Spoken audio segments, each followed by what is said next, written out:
welcome to today's episode of the Coffee Course. We're back here in Treebark Store in Mulcullen with me, Jeff, and this is Tom from Pangea Coffee Culture. Hey guys.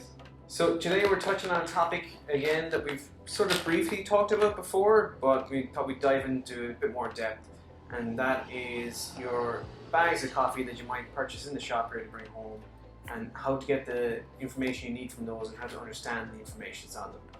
So, I have in my hand a bag of filter coffee from Calendar Coffee in Barna. Tom has a bag of filter coffee from Imbibe Coffee in Dublin.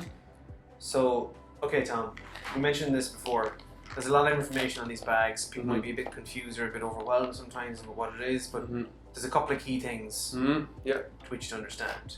So maybe we'll just go through, for example, this bag first. Yeah, absolutely.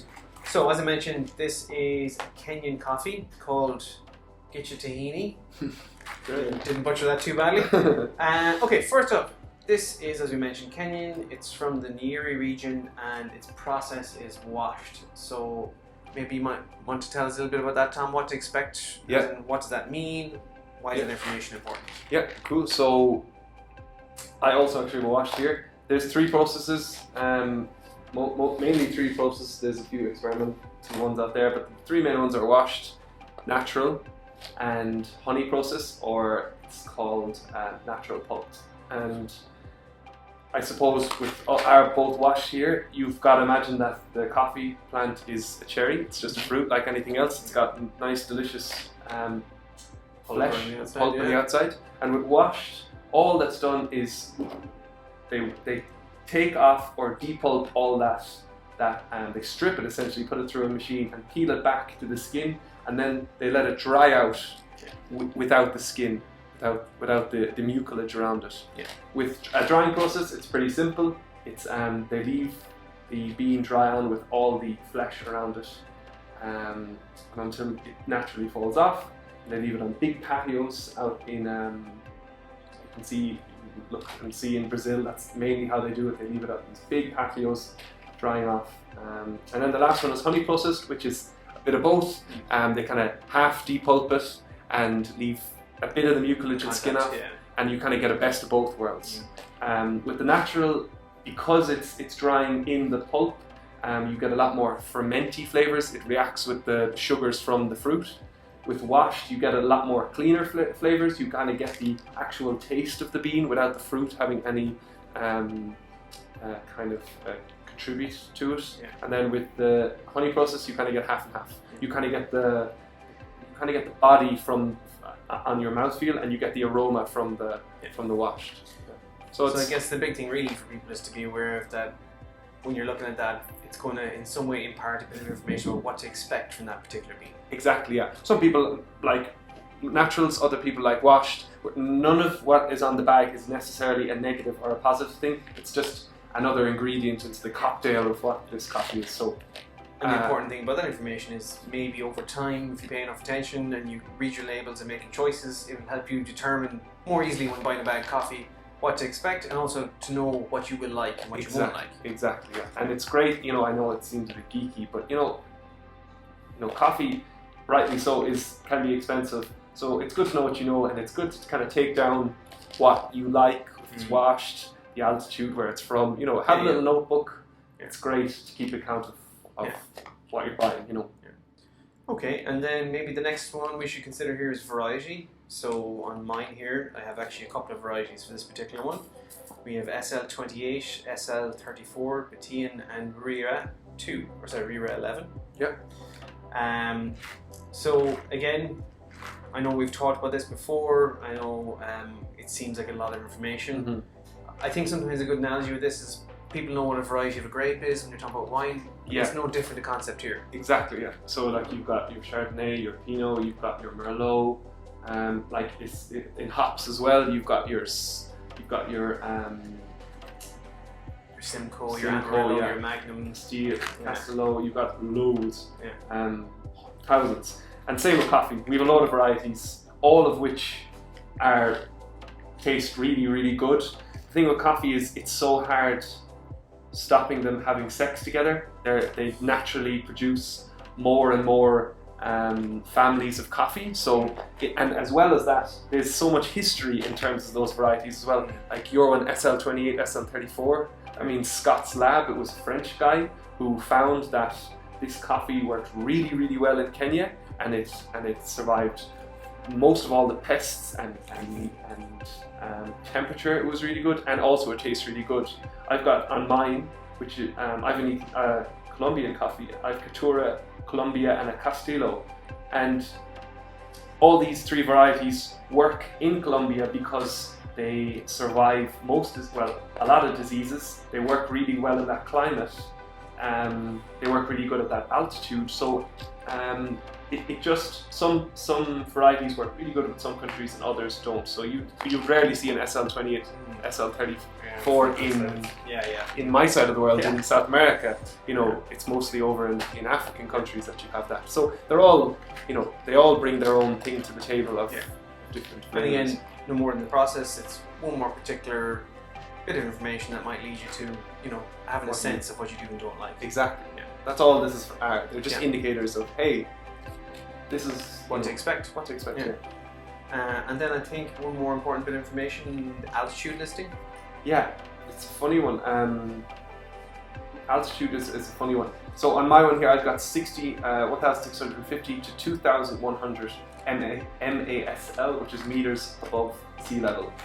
And really what this indicates is temperature in certain country. So meters above sea level really indicates, coffee grows essentially really well from 21 to 25 degrees, but it also can survive between 16, 17 to 30 degrees. So essentially coffee really only grows, because Colombia at sea level is so hot, it gets up 33, 34, 35 degrees. You couldn't grow coffee at sea level because it would die. So you have to go further and further up the mountain where they're mostly grown. And you got to imagine that 2,100 meters is twice the size of Carrauntoohil, the biggest mountain in Ireland. It's ridiculous, So, and the worst, climate change is only getting worse. It's only getting hotter. So these farmers have to go higher and higher and higher up the mountain. And the work gets harder and harder and harder because they have to go up this mountain, pick them all and bring them back down to the farm. So essentially what it indicates is temperature. It gives a good indication of what temperature the bean is growing at in that country. Now the cooler it is, the more it is to 17, 18 degrees, the better it is because it gives more time for the coffee to mature. The colder the condition, and it gives that really complex flavors. Most of all coffee grown in Ethiopia is up at 2,000, 2,100 meters because of the Rift Valley. It's all grown on high mountains. Most of all coffee grown in South America is around 1,500 to 2,000 meters. There's some coffee in, I think, Peru that can grow at like 300 meters. Because at 300 meters, it is around 18, 19 degrees. It's just another indicator that we were talking about. So what's interesting about that sometimes too is it actually gives a bit of an indication to us of even the size of where the farm it's coming from. If you have something that has a huge spread of altitude, it's obviously from a much bigger producer than something that's like one specific altitude. Exactly. Yeah, exactly. The last thing we're going to touch on with specialty coffee we see a lot in is the roast date, not the best before date. Which is something that can be confusing for people. Yeah. So with roasted coffee, guys, you really have about 3 months once it's roasted for it to be still really punchy and flavorful. After that, it really dissipates. Yeah. You really don't want to be buying a coffee that has the best before date on it of a year. I think twice about having a look at that coffee. There's questions we asked. Yeah. Exactly. Yeah. So, and the other thing is, another great tip that I learned is they say, it has to degas, you have to wait a week to drink your coffee, which is only true for your espressos because your margin of error is so small that gas can really impinge on your espresso. So if you're doing pour over at home, which is what we're doing at home, you don't need to wait a week, you can drink it straight away once it's roasted. But really to be looking at the roast date, so give yourselves 3 months and it should be tasting great, delicious, and it'll change even, won't it? It's amazing how much they change. You can find coffees that hit their peak maybe a couple of weeks in. It's strange how you can have a bad coffee and you might have it the week it's roasted and you might enjoy it, or maybe you hit your particular taste, and then you can go back to that 2, 3, 4 weeks, and suddenly it's a completely different animal. Yeah, you know, completely different flavor profile. It's even, you know, I've got here red apple, cacao, and fudge. You know that's such a wide range. You can change so much over a time scale. And that's actually something that perhaps we should talk about. Because I know for people who are just getting into coffee and even into specialty coffee, that's something that can be sometimes confusing. And again, I go back to the analogy of wine when I'm speaking to people, because they're so familiar with that concept where they pick up a bottle of wine and they might say vanilla and tobacco, and no one questions that. Yeah. No one thinks you've added vanilla to a bottle of wine. Yeah. It's the same here. This isn't any added flavor profile. This is just an expectation of what you could expect to find when you brew this coffee correctly. And as Tom said, that could change. It has a wide range over time. Like I've had some coffees that you would open up and are very aromatic at the start, but you wouldn't necessarily have that depth of flavor profile. Yeah. And then maybe in a couple of weeks you mightn't get that punch of the fresh aroma as much, but you will get much more of that developed flavor. Yeah. And you know, I think people are kind of confused with that concept, but remember that coffee changes throughout the year, so what you can expect to find this time of year in the coffees that you're getting from seasonal and special and you know, close to roast or close to harvest roasting is going to be very different at the summer, the winter, whatever. Exactly, it might be, yeah, you know? exactly. And I think a great place to start, and nothing is wrong when you're tasting coffee. Don't feel like the expectation has to be there for you to taste something. Just drink as much as you can. Drink espresso, take less milk, take less sugar in your coffee. Really close your eyes, take it in. But I think the best place to start with coffee is Jeff's Coffee, this Kenyan. When I first started out with coffee, and I think when you did too, it was a big thing to be tasting the Scots Lab, the SL28, the SL34, because it tastes so much like blackcurrants. It tastes like Ribena, really. It tastes like a childhood Ribena. You know, it was my go-to coffee to start. Okay, I can actually familiarize with myself with this because it does taste like blackcurrant. Yeah. And unfortunately, with climate change, that is changing more and more. Calendar had been saying that to me as well. The more climate change is progressing, these Kenyan SL28s, SL34 have been changing into more strawberry and peachy flavors. That's just the way it is. But it is a great place to start. Get them in, get an SL28, SL34, anywhere where you see it, you should definitely try it. It's a really good reference point to be starting with.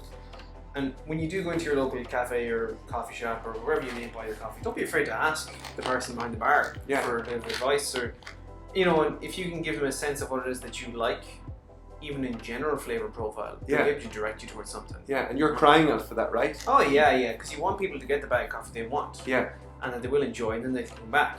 Yeah. I mean, look, we're all creatures of habit. We all pick up the same thing the whole time if we're let. But sometimes, and that's an issue too, you can exhaust your palate if you're just drinking the same thing the whole time and you have that expectation of what it is. Then if you do try something else only rarely, something you might have enjoyed, you may not, because your expectation is so honed towards the one thing you've repeated. Yeah. So, you know, mix it up as much as you can. Try everything that's out there, and don't be afraid to. I know coffee cannot be cheap for some people, to be fair. Like it can be an expensive hobby. Yeah. But you can get so much enjoyment out of it if you're willing to put a little bit of effort in. Absolutely, yeah. And know that when you are buying specialty coffees like these, that the money is going somewhere, and you are paying the farmer a good fair price. And that is a lot more transparent than some other coffees out there. And I suppose all we're doing here is just trying to represent those farmers a little bit more and give them the transparency for you to see in your cup. You know, so we're crying out for people to ask us questions in the cafe or in shops. You know. Exactly. Okay guys, I think we've covered a good bit there today. Hopefully that'll give you a bit more insight into how to pick a better bag of coffee for yourself, or how to know what to expect when you're picking a bag of coffee. As always, you can feel free to reach out with any questions, and we'll be back soon with some more content. I've been Jeff from Tree Bark Store. And I'm Tom from Pangea Coffee Culture. Thanks guys. Thank you guys.